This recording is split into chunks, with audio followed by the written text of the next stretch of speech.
people face today when they leave school, high school? What's The largest problem I would say that young people face today when they leave high school is being prepared for life. Did you everybody hear that? No.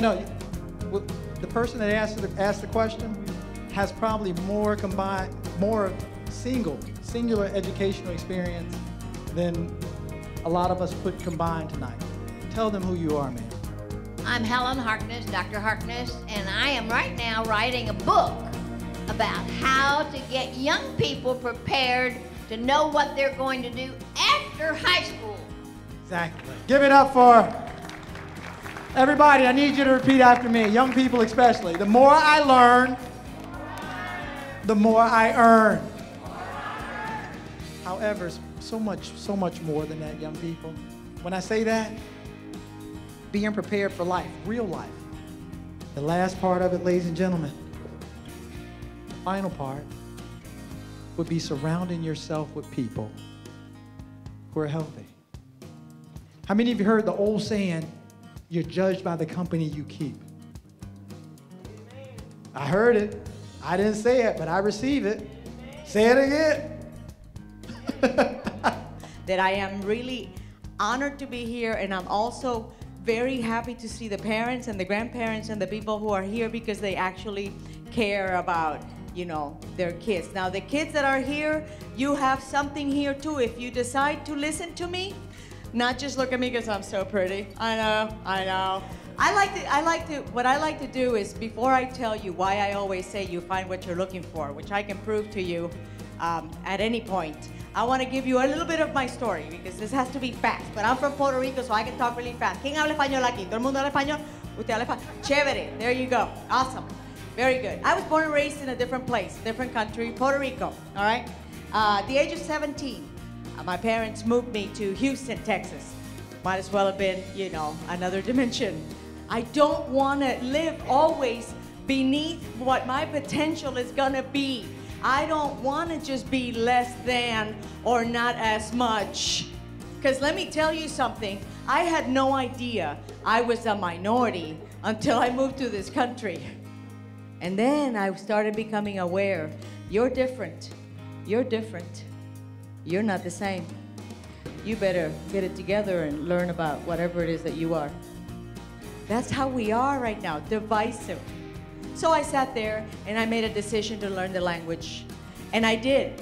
I remember it only took me 5 months to go and I just kind of realized that I was talking to one of my professors in college, and I remember thinking, wow, look at me, I'm actually talking to this guy in English. How cool is that, right? And then I had another thought. The thought was, well, if I can do this, then I can do anything. And then I had the third thought that I love because it's the one that brought me to here today. And that thought is, if I can do anything, then anybody can do anything. Anybody can do anything they want. Is that not true? Does anybody here not know that anybody can do anything they want?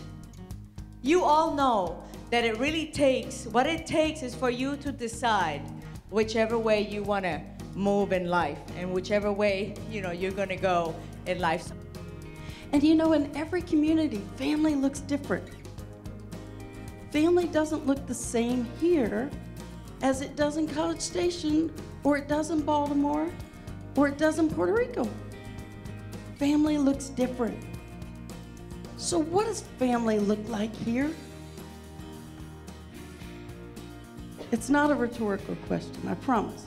What does family look like here?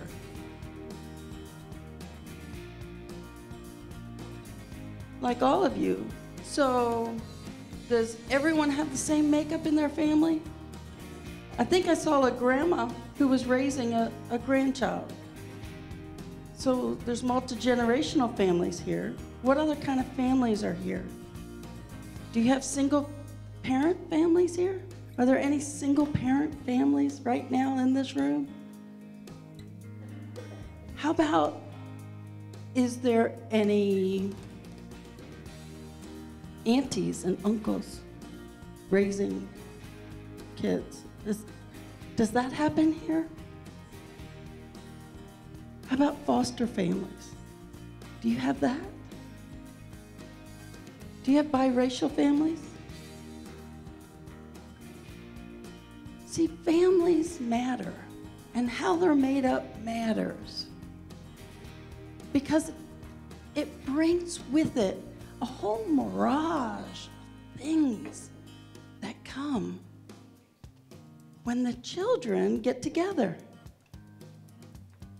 How our families look makes a difference. And you know, I was talking about the community that I grew up in and how everybody raised us. And although that doesn't happen nowadays usually, we still have lots of people raising our children, don't we? We have teachers and coaches. We have religious education folks. Do we have all those things?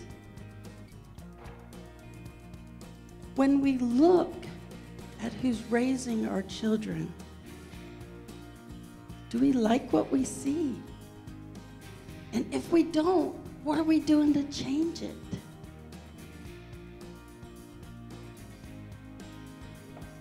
All in all, every single child in this room is precious. Even if we're apart, I'll always be with you. Somebody believes that for each and every one of you. I promise you. I don't make promises lightly. I promise you, somebody believes that. They believe in you. Every parent in this room, I want you to raise your hand if you have a dream and a wish for your child when they were born, and if you still have it today. Every parent in this room. We want to say thank you to Dr. Brown and for all the mentors. They're really, really helping out in the Garland ISD district, and it's helping a little bit at home. We're working on it, and we're willing to learn more. Thank you. I just want to say that I thank Dr. Brown for coming out tonight, and I know he's happy that I made it today, and that I loved the way he came out, and he was very funny and supportive, and I'll be back next time.